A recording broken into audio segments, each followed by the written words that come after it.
Okay, so Draymond Green popped off last night. Warriors all over the Cavs, 129-98, but he didn't have any problem. I love you. Listen to what he's about to say, and you tell me if he ain't popping off. It had nothing to do with his teammates. It was an easy win, a 31-point win over the Cavs. But he wanted to address the double standard that Dre sees in the NBA. For equal time, we need to get Chuck. We need to get Barkley, because you know those two guys. They'll get along as well as you and Seth did, by the way, in the last segment. Okay, so here's the deal. Draymond Green essentially saying, look, teams can state publicly they want to trade a player and nothing happens. There's no penalty if a trade is put out there by a team and they put it out there. However, a player can be fined if they publicly say they want to be traded. Remember, like Anthony Davis got fined $50,000. That's all, folks, t-shirt. So that's his double standard. Teams can do one thing, get no penalty. Players come out and say, I want to go. They get fined. And then Draymond said this about that double standard. To watch Andre Drummond before the game sit on the sideline, then go to the back, and then come out in street clothes because a team is going to trade him is bullshit.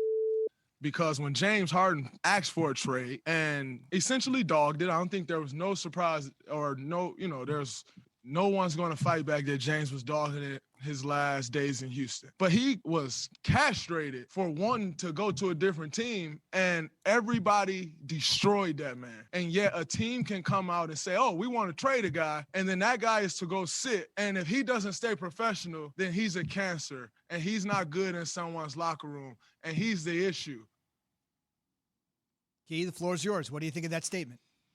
Yeah, Draymond has a point, though. It's a double standard. But the NBA or the NFL, whoever these organizations are in professional sports, they, feel like they're paying you the money, so you're supposed to do things on their terms versus your terms. And when you look at James Harden, yeah, he was kind of raked over the coals based on how he handled the situation, and he apologized eventually, but it still wasn't good enough.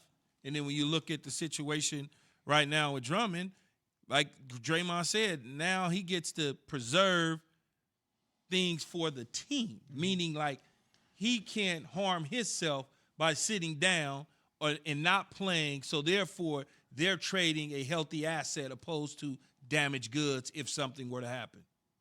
Mm-hmm. Is it a double standard? Yes, it is a double standard.